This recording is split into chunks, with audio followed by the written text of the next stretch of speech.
the best thing for entrepreneurs to keep in mind is that like going slow is not that's not a bad thing. And I think sometimes we in this world of social media and influencers and content creators and all of this, we see the finished product so often, and we're not seeing that it took 2 to 3 years to get there.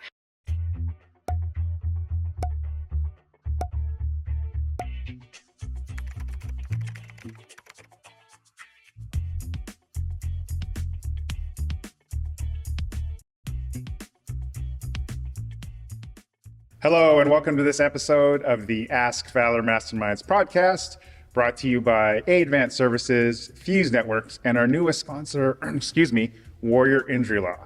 So Joe, for our new listeners and viewers tuning in, how did our podcast journey come to be? Sure. So it first started out as a Facebook group page.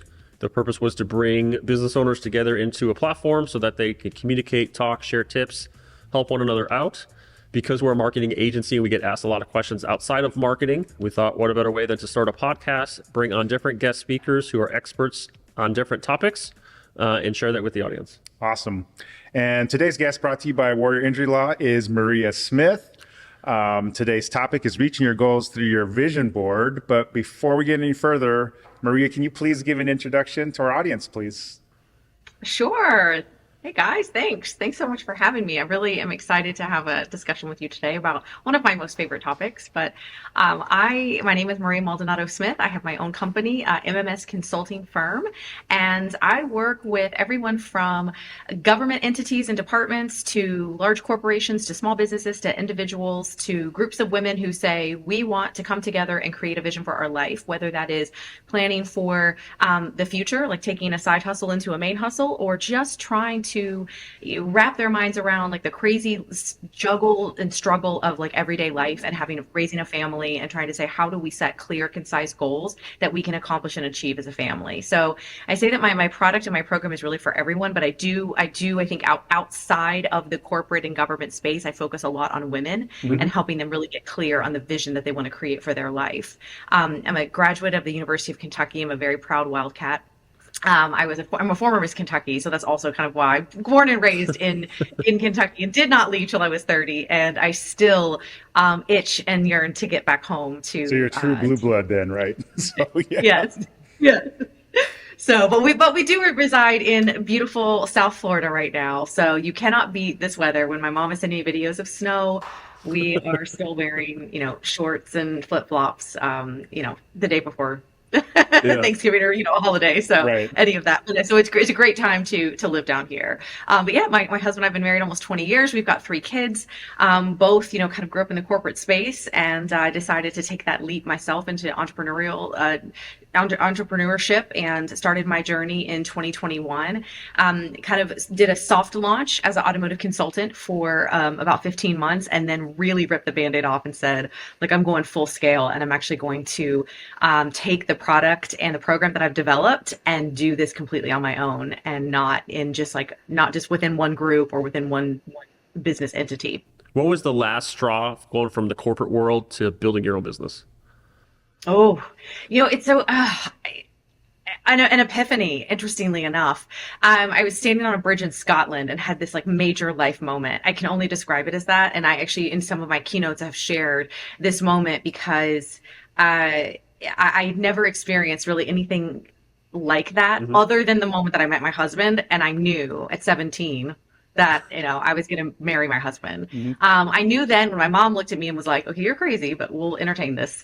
It was the same look that my husband gave me, all those years later when I said, I need to leave corporate. I got to quit my job. Like, I don't know what I'm going to do. I don't know how I'm going to do it, but I've got to do it. And so he's very practical, logical, thinks a lot. He's very creative. We both grew up in the creative space, but is also very process driven. I am too, just in a different way. Yep. And so I'm kind of like start with the end in mind and then like we'll back it up. So I'm a very much like a work back method. Like, let me just go ahead and quit and like we'll figure it out. Like I just want to jump to the end and then we'll go from there. But I would say was my big moment. It wasn't really anything that I planned for. I honestly saw myself living in the corporate space for the rest of my career. The entrepreneurial journey, I can only say, is whether you believe or not, I'm very faith-based. And for me, it was a calling. It was something that was like, this is just this profound feeling, overwhelming feeling that I had. And I stood there looking out at the River Ness and was like, all right, I don't know what this is, but I'm running with it because I've never felt more sure of something that I'm unsure of. Right. So, That's Awesome. So let's get into it right now. So you mentioned your entrepreneurial jump. What are some early lessons learned as an entrepreneur? oof. Do as much as you can for free. You don't need to like buy every single program or every single coach or piece of like everyone is always trying to sell you something. And I would say that that can get overwhelming. And Yeah. coming from a corporate background, I think I thought, I had all these tools at my disposal when I was in a corporate background. So of course, like I need a CRM, I need all of these things. And then when you really pare it down and you peel back all the layers of that, a Google spreadsheet will do you a lot of good. So just like keeping track of things and doing it in a way that you really can manage at first, where it doesn't feel overwhelming.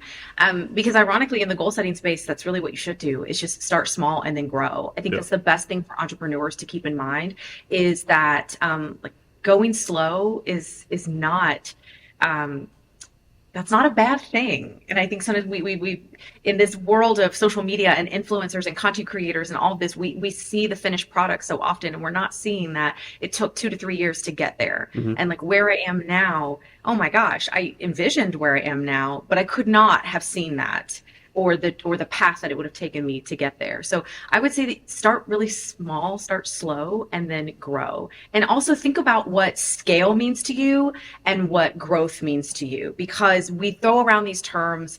I want to scale my business, I want to grow my business. But what does that mean? And it means something different to everyone. So Yeah. if you don't know what you're trying to scale or what you're trying to grow, then it's going to be really hard to advance the business in any direction because you don't have a clear vision of what you're really trying to scale in the first place. Good deal. So during your entrepreneurial journey, what's been the best piece of advice you've been given? Take time to assess like every single step in the process and where you want to be. I think that early on, what I did was apply my own process. When I first left, I had this idea of what I wanted to do, and that evolved over Yeah. time. And had I not checked in with myself, had I not taken the advice of like truly assessing where I was at every phase of my progress, I think I would have missed the fact that what I was doing was a version of what I wanted, but it wasn't the full scale of where I really wanted to go. And I actually wanted to step outside of automotive, and I still have automotive clients, but I wanted to service a lot more people. Yeah. And so having those regular check-ins with myself, and I mean, it's a document that I created, honestly. I mean, then it became a physical, tangible thing that I could print out and hold to say, okay, I like this advice. How can I now make this more impactful and empowering for me? And so it was just a document that I created to check in with myself. Am I keeping myself accountable? I took a lot of that too, just from my corporate world of Right. reporting back. How is the business doing? What's the health of the business? What's the strength? Did we spend more money than we made this month? Like the basics of running a business, because a lot of that, I'll be honest, I was a sales leader, ran numbers, like grew a team, led a team, developed them, but I was not, I mean, I'm not an accountant. I'm not a bookkeeper. I'm not any of those things. So a lot of that I had to learn. And so if I hadn't been given the advice to like really do a lot of self check-ins and check-ins with an accountability partner, then I think I would have lost my way many, many times. Awesome. And last question, one we like to ask because we're a marketing agency, is why is marketing important? Because if you can't communicate what it is you're selling to people, then how in the world are they ever going to know what they're buying? And if you can't do it in a clear and concise way through marketing and through clever marketing, or just marketing that is simple and effective, it's really hard then to help people, to give people an idea of what it is that you're doing. So That's why I think marketing, and I do not have a marketing brain. My husband does, more like has more of that, and I seek help from other people for that, because marketing is incredibly important. I mean, how you go to market, how you sell your business, is so vital and important, because that's the difference of you getting the right customer versus the customer that you don't necessarily want. The customer who will pay for your services and see your value versus those who will try and nickel and dime you for everything, Right. and ask you the 100 questions and then still think you're too expensive. So Right. All right. So now we come to the part of our podcast, our advanced services, pump you up quote of the day. So a Dr. Seuss quote. So you're a mom, we're parents, so I'll read this and get your thought on it. Or Joe, do you mind reading Yeah. this quote from Dr. Seuss? Yeah. To the world, you might be one person, but to one person, you might be the world. Why does that quote resonate with you so much? I have loved that quote since I was a kid, because it showed me I've been a dreamer my whole life. My whole life I have had like grand dreams for my life, for the life that I would create, a family, etc. And that one quote has stuck with me, because every encounter, and I would say that, putting on my pageant hat, I would say that, I had the opportunity to meet a lot of people. And yes, it's not world peace, it's not any of that, but it's the concept and the idea that one person can make such an impact, regardless of how many people they have an opportunity to encounter or touch during their life. Right. But it's been a driving force of the work that I do. So anytime I work with a client individually or I work with a group, I really think to myself, like, how am I showing up for them in a way that might impact them? Because I am just one person, but maybe I'm the one person that gives them hope, but that gives them belief in the fact that their goals are not just achievable, but that they're worthy of believing in themselves in that way too. Yeah. So it's a little bit of that pay it forward of, you know what, we might just be one person in this massive world, but there is someone out there that you mean so much to you, that means that you mean so much to. And you want to show up as the best version of yourself for that person, because you could be the reason why they end up starting their own business. You could be the reason why they end up, taking that goal and making it happen. So It's almost like a parent. You think the same thing of, you got someone that you created, you're responsible for, but you're saying almost to pivot it, if you're in the business world, for yourself to almost do the same thing, right? So Yes, yes. Yeah, and if you treat every person that way and think about it in that way, think about what just a beautiful connected world that you're creating of people who now might go out and empower that same sentiment about themselves. I think it's it's almost that legacy you're leaving in them, or that you're providing them the opportunity to see themselves in that way too. Like, you matter to someone. So it's very, very, very impactful, I guess, in that way. And yes, as a mom, for sure. awesome. Well, we've asked that question, to a lot of guests, but I would say put the pageant judge hat on, 10 out of 10. You're on the top of the leaderboard before we head to the commercial break. So there you go. Oh, thanks. Now we come to our Fuse Networks Did You Know segment. Millions of cybercriminals are out there on a daily basis trying to steal your information. It's not a matter of if, it's when. Small businesses account for 58% of cyber attacks annually. So help your company fight cybercrime and mitigate risk by being proactive. Call Fuse Networks, your local Seattle IT experts at 206-701-6040 for a complimentary IT network and security assessment. So Maria provided us a couple of myths and stats that we want to, as we get into the topic, vision boards, to kind of segue in. So this first one, for the haters, Joe, read this myth that all the haters say. Vision boards don't work. Why is that false? I mean, I know it's not true because I have a vision board, and what I have on my vision board came to fruition, but speak to our audience on why that's a myth. There's so much science behind the power of visualization. It really does tie back to the neuroscience of just how our brain operates, how we receive information, how we process information. And we are by and large visual learners. I mean, we learn in a multitude of different ways. And when combined, we actually learn even better. I mean, I just read some crazy statistic the other day that if you read a book and listen to it at the same time, you retain like 90% more of the content and information. So I look at it this way. When I'm in my corporate workshops or I'm working with a group of government employees and we're talking about why a vision board, I always tell them it's less about the vision board. The vision board becomes the gift with purchase. They're spending all day with me, and that's really their certificate of completion for the program. But what the program is doing is helping them define specific visuals that are going to remind them of their goals daily. When we're in our goals daily and we're sitting with them for 3 to 5 minutes in the morning as we're getting ready, depending on where we place our board, if it's the screen saver on our phone, if it's on the back of our computer screens where we're seeing it, those images are impacting us greatly, because we are, like I said, we are visual, but we are also overwhelmed with visuals on a daily basis. Right. 3.2 billion images are uploaded online every single day. Over 820,000 hours of video content, just like what we're doing right now, uploaded online every single day. How are we supposed to think about our goals and dreams and create these visuals if we don't have them out in front of us? When we have all of these visuals clouding our information system and our brain. The average social media user is going to see anywhere from 10 to 100 images a day, depending on how many accounts. If they have one account, they're going to see between 10 to 100 images. That in and of itself, I ask a lot of my participants, and I say, I'm guilty myself of waking up and the first thing I do is grabbing my phone and I start scrolling, right? Oh, what happened? What happened in the 8 hours that I was sleeping on Instagram that I might need to know about now? Right. Who posted on LinkedIn an article that I might just need to read?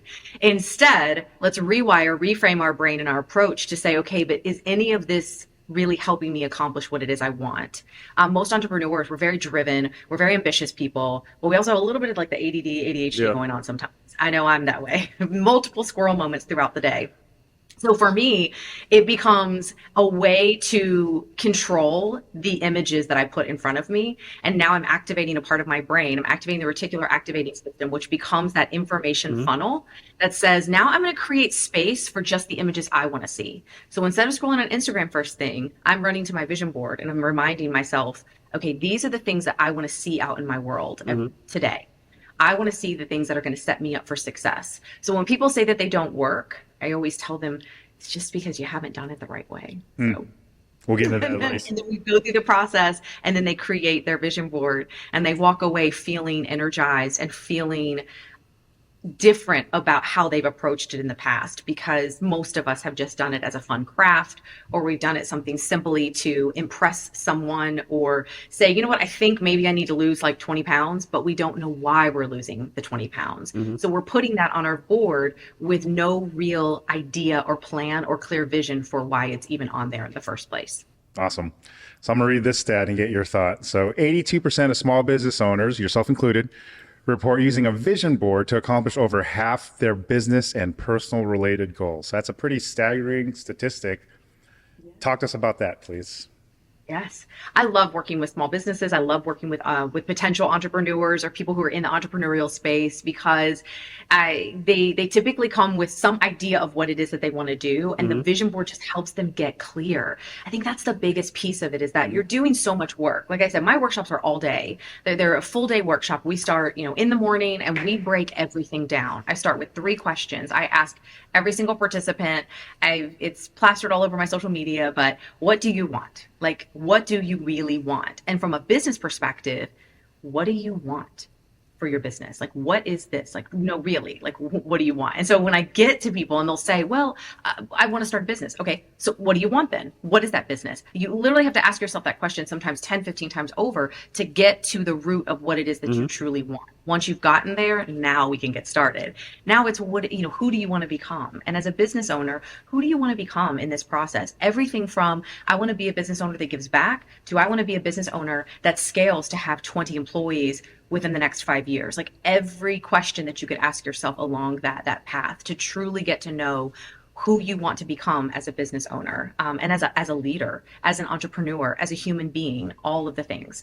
And then the last is, what do you want to create? What kind of environment do you want to create? What kind of business do you want to create? Do you want to create an online model? Do you want to create a model that's, brick and mortar? What is it that you're looking to create? And then we can ask these questions of ourselves personally and professionally. These are great questions to ask our kids as well, to engage them in the conversation.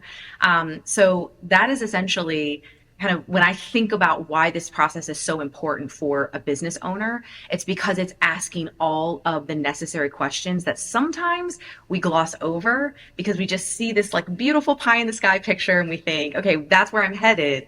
But if we don't take the time to do the work, it's just going to make it so much harder when those questions arise and we haven't confronted them first. Awesome. Joe, this last one kind of finishes up really nicely. So when we take our vision board and add in a high level of accountability, we are 95% more likely to accomplish our goals. Yes, yes. This comes from a study that Dr. Gail Matthews did at Dominican University, as she really looked at how people set goals. And I mean, in this study also is where you get some of the stats that, by writing down your goals, you're 42% more likely to accomplish them just simply by writing them down, yet less than 3% of Americans actually take the time to do it. I think the interesting, I guess juxtaposition or dichotomy, I'm not even sure what the right word is, honestly. Sorry, I'm like, but I think the irony is that we in the corporate space, or if you are someone who is an entrepreneur, you think, well, I'm setting goals all the time. I'm really setting goals all the time. But are you really? There again, like, are you really sitting down and taking the time to write those goals down and truly write them out? So we know that when we combine accountability, that is a key factor in our success, but it has to be the right accountability as well. It has to be someone who will actually keep you accountable and not just feed you the lines that you want to be fed. Like, you're doing great. Oh yeah, things happen. I need someone, unfortunately for me, which is my husband's my accountability partner. And I've had clients who said that would end disastrously in divorce or, worse. So one of them might end up in jail. But for me, it's great because we get along really well. He's very business savvy, and he is still in a corporate role. So he helps me think in a different way, which keeps me accountable for my business. Whenever we're doing business reviews, he is the one asking questions, and I'm like, oh, dang it, I didn't think about that. Like, thank you for thinking of it in that way. And so that level of accountability just in my own business has helped me increase significantly my approach, like how I go to market, how I will talk to people about my business. It gives you confidence. There's so much that accountability brings. And then it also just makes us get it done. When I work with private clients, it's like they say sometimes, I know I could do this on my own, but then I know I couldn't do it on my own. Like, I know I could, but the problem is, it's like, I'm so busy, I'll make those excuses. But if I know I have to meet with you every week, I'm forced now to make sure that I make it happen so that when I talk with you, I can come to you with a success or saying, yes, I'm continuously working towards that goal. And we're accomplishing very small things also. So we're not accomplishing monumental things between the 6 days that I haven't seen that person. Right. And so I think that's also something to keep in mind when we think about accountability. We have to think about, like, how is this person or this coach going to truly help keep me accountable and not overwhelm me, but at the same time, but push me. There has to be that fine balance. So let's break it down a little more. So reaching your goals through your vision board, there'll be people in our audience who will have obviously heard about the topic. There's the 3% that actually do it, who write it down. People will write it down, don't follow through. So talking to our audience, just basic steps, like if you're going to do one or two things when trying to do your vision board by yourself, what would you say to the everyday entrepreneur? These are 1, 2, or 3 things that you should do when you write down your goals or creating a vision board. Because there'll be some part of our audience too who've never heard of the concept. A lot of people have. So, just generally speaking, what are some best practices to do when trying to tackle this task? So getting really clear and outlining 3 goals. So when we work in a workshop setting, I tell them, the brain metabolizes things best in 3s. It's just easy. Like, you think about design, you think about media, you think, give me your top 3 tips. That, it's just easy for us to distill in information. Same goes for our goals. And then I tell them one personal goal that I should be working on at one time. You can write more, Yeah. but if you're going to actively be working on them and build a board around it, one personal goal, one professional goal, and then I have a play goal that I have. It's my 3 Ps. And the reason play is so important is because imaginative play is actually when our literal like creative juices start to flow. It's when our brain starts to, all of the neurotransmitters and responders in our brain, our dopamine, our levels are increasing. They're giving us this, all the feels, serotonin, norepinephrine, like they're all responding in very positive ways when we incorporate play into our life. And so I explain what that means. Literally going outside playing hide and seek. Yes, if you want. Okay. But as an adult, I think that looks like the hobby, maybe something you did as a child. So joining a rec league, for pickleball or soccer or basketball or whatever that may look like. Or I decided in 2025, my play goal is going to be taking ballet again because I grew up dancing. So I'm going back to ballet to see what that does. I'm going to try it out for 20 to 25 classes and just kind of take it from there. So, but you have to have those kinds of goals and you have to define them. What does that look like? For me, it's a 25 class package and then I'm going to reassess. So it's not just about, as I say, it's so much more than the board. And the board is like literally, like I tell my participants of my workshops, it's that gift with purchase. But really what you're doing is the inner work. You're doing the deep work to discover why does this personal goal mean so much to me? Why am I compelled to write this personal goal? What is it about this goal that's going to make me a better version of me? I firmly believe that if we know who we are personally, we show up in our professional lives as the best version of ourselves. Companies get better individuals, more engaged, more happy, more empowered individuals and employees who are aligned with not just their personal life mission, but their purpose within the organization. They see it all a lot more clearly when we're able to define what it is that we're doing in our personal life. When our personal life is messy, when we don't really understand what it is we're doing and we're kind of aimlessly waking up every day and just going to work and kind of like shooting from the hip and just we're going to figure it out, that's when things start to fall apart.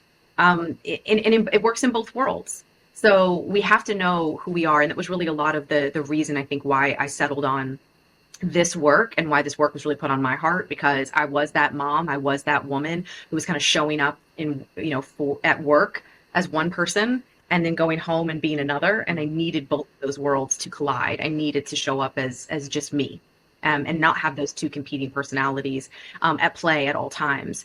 And so when I think about this process, it's getting really clear on those 3 goals and then tackling one thing for each of those goals every day. Just one thing, just one, because we have already a multitude of things that we are responsible for. So for me, for one of my personal goals, it might look like cataloging everything. Like, I'll just take the business, for example. One of my goals for this year was to have my tax information done before January 5th, basically, to have everything done. So I set a goal to, at the end of every month, go ahead and pull all of my reports from my, for everything and have it done every single month. That's just one small thing that I'm doing to create a bigger goal of understanding my profitability. So when I think about things like that, it's really so simple. We just make it a lot more difficult. I'll use one that a lot of people do, is say a marathon. Everyone wants to run. Mm-hmm. I don't know why. I'm not a runner. Yeah, I'm not a runner. So, yeah. Been there, done that, got the t-shirt and was like, all right, that was a good, like, I accomplished that, but never again. So I'm a power walker now on incline, but everyone wants to run a marathon. So I'm like, all right, I'll help you do it. Have you ever run one before? No. Okay, then maybe we should start with a 5K. Maybe we should start with a 5K because everyone wants to tackle this big goal. So, my advice, I think, is it kind of goes back to the very beginning, the first question you said to me. It's all starting small. Everything in life is like starting small, going slow, and figuring it out so that then when things really get going and you build up that momentum, you can move at the speed that you want to. You can navigate at a pace that feels right for you. We can't do that when we're trying to literally throw everything at the wall and hope that all of it sticks at the same time. And that's what so often people do with their goals. They're trying to do 10 different things for this one personal goal every single day of the week.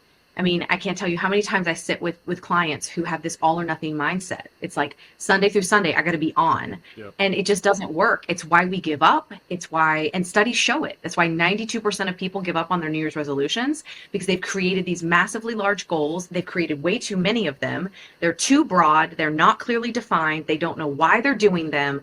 And they've given themselves a month to show massive improvement. So they give up. 62% give up within the first month. So Only for- 8% hang until the end of the year. So for people who've never created a vision board, what materials would they need to create the vision board?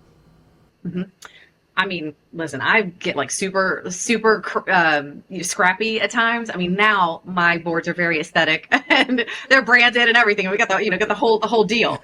But if I'm just someone who's listening to this and says, I've never made a vision board, I don't even know if I'm going to like this. Fine. You know what? Open up an Amazon box. Literally, like just like take an Amazon box, cut like half of it or cut like a piece of it, because then you're recycling. Grab some magazines or get online, find some images that align with the goals that you want, and then put them on your board. But I would say before that, really sit down and define. Answer those 3 questions. What is it? What do I want? Who do I want to become? What do I want to create? Answer those 3 questions, outline a personal, a professional, and a play goal. Figure out who you might want to be your accountability partner. Think about how often you want to check in with yourself. I plan my week on Sundays, but I reevaluate every Wednesday to see where I'm at. This week's been like today after our call, I will probably go and reevaluate, reassess where am I, and how's the rest of the week going to go for me? Because we have to be checking in with ourselves a lot more consistently along that goal, and then sit down and have fun with it. I have two questions. So what's the one thing you see most people do wrong? I mean, you just mentioned a couple things, but is there a common denominator of when you have clients who go to you probably have tried it, failed, so they need like a coach or a personal motivator? What's the biggest thing you see people do wrong when they create vision boards? Or is it not the creation, but the follow through? Or what is that one common denominator, big problem you see? Yeah. Well, I'd say actually you definitely hit one of them with the follow through for sure, because a lot of people will say, oh, I did that one time, I remember. And then I found it in a drawer 7-8 months later, and one of the things had actually come true. And I'm like, well, law of probability says we put something out there, something's on our mind pretty consistently. And if it made its way on our board, and I'm like, but let's not give the universe that much praise and support for what it can help us do. We still have to do so much for that. And so I would say follow through is a big piece of it. Is just kind of people say like they'll kind of set it and forget it. It was a fun project with girls. It was a wine night. I don't even remember half the images I put on it, but a couple of them ended up happening. That's amazing. So that would be one. But then there are also sometimes the people that are like, yeah, it really didn't work for me. Well, it didn't work because you only saw it the one time. If I'm supposed to look at an image one time and then remember everything that's on it, like I'm not going to be successful at that. And then I would just say the other thing was just not getting clear, like really sitting down beforehand to outline what it is they want to put on the board. So then what happens is when you don't know what you're looking for, now you're looking for everything in the magazines. And so you're flipping through, say, a travel magazine. You're like, oh my gosh, Greece, I got to put that on there. When really all along you've been telling your friends, like, I got to go to Italy. But now all of a sudden you're blinded by Greece. And it's not saying that you can't go there, not saying you can't put that on the board. But if you outline the goal for it, it just gives you a clearer picture. When I work in groups, it's really cool to see people say, I'm looking for this. If you find this for me, could you let me know? Or I'm looking for this specific word. The next question I have is like an accountability partner. You're lucky you met your husband, soon to be husband at 17. You saw him. When I first saw Joe, I didn't get that feeling of he's going to be my lifelong accountability partner. I love the guy. But how important is it to choose an accountability partner? Because some people may go through this journey by themselves, or like entrepreneurs feel really lonely. They work with someone maybe in the corporate culture too, but may not share I don't even know your world. I can't advise you on it. When you go search for an accountability partner, how important is it within your circle of influence, outside, maybe multiple? Talk to us about that, because I think some people have good intentions but really feel lonely. I mean, being an entrepreneur is lonely sometimes, but talk to that part of our audience of finding that right accountability partner if it's not the person you live with or host a podcast with. So Yes. A couple things. One, I have more than one accountability partner. So while my husband is amazing and awesome and is a fantastic accountability partner, I actually have a mentor and a woman that I work with pretty consistently, who helps me with the business as an accountability partner. Yep. I think he's more the life stuff and definitely helps when it comes to the business conversations, but she's more Yep. more the business. I would say the accountability partner is just as important, if not more, than the actual goals you're setting. Because if the goal is great and we get so excited by the goal, and then that dopamine response dies so quickly, and now it's like, oh crap, like now we actually have to do something, right? Now there's action that has to happen. And that's the part where you got to have someone who's in it with you, that feels as tethered to that goal from an accountability standpoint. They take that role very seriously, because if not, then, like I said, if it's just a friend that's like, oh, I care about your business, think you're so cool, I think it's awesome what you're doing, but doesn't know how to provide the right amount of accountability and support for you. And when I say the right amount, and even the right, being an accountability partner, like, you got to know the timing, you've got to know, you have to be in sync with that person. And sometimes it's not someone who's close to us. And so I get why when people say, I couldn't have my, husband or my best friend be my accountability partner, because they need that separation. That's why personal trainers are really great accountability partners for our health goals, because we don't know them intimately in that way. And so they're literally looking at us from a numbers game. You want to get here, I can help you do that, but it's going to take these X steps.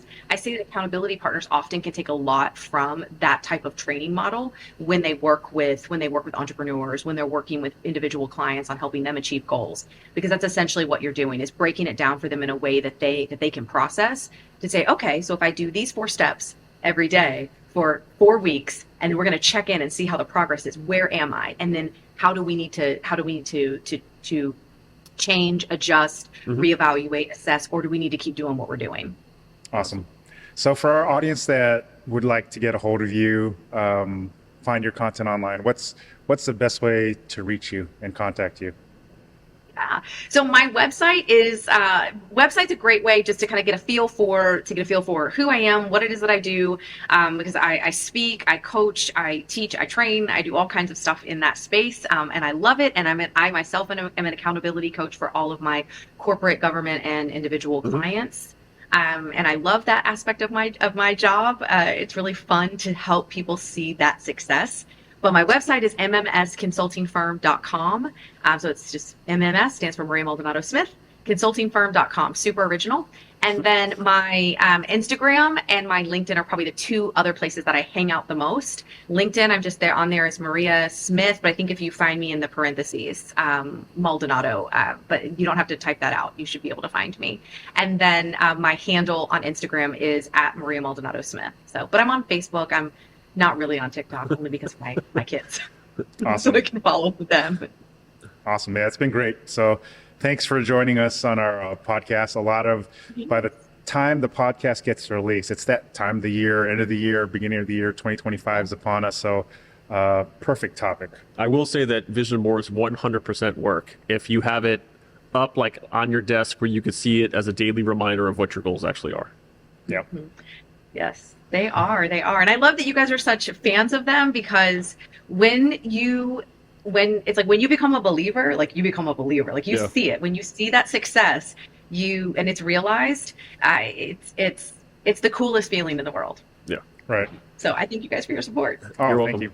So on behalf of our sponsors, A Advanced Services, Fuse Networks, and our newest sponsor, Warrior Injury Law. Injured? Call us at 253-WARRIOR. Warrior Injury Law. Battle tested. Coming at you from the underbelly of the Creative Block Studios in Seattle, Washington. My name is Galen. I'm Joe.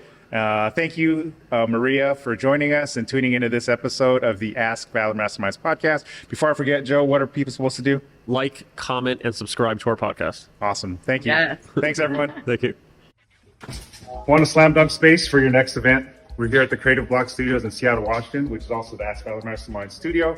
Great place for product demonstrations, sales trainings. We've had our 100th episode here. Photo shoots, great for photographers, videographers. I love the idea of having a party. So let's say you have kids and they want to play video games. Come down and rent the studio at $250. You can have a bunch of multiple screens put up in different gaming stuff. And $250 is for the whole day. We have it for a full 9-hour slot. So if you want to, for 2 hours, 4 hours, the full time, $250 flat rate with all the resources available, Wi-Fi, private space, right outside the heart of Seattle. So easy to get to for multiple people coming from all over the place. But what a great promotion. Just to the end of 2024, check out Creative Block Seattle.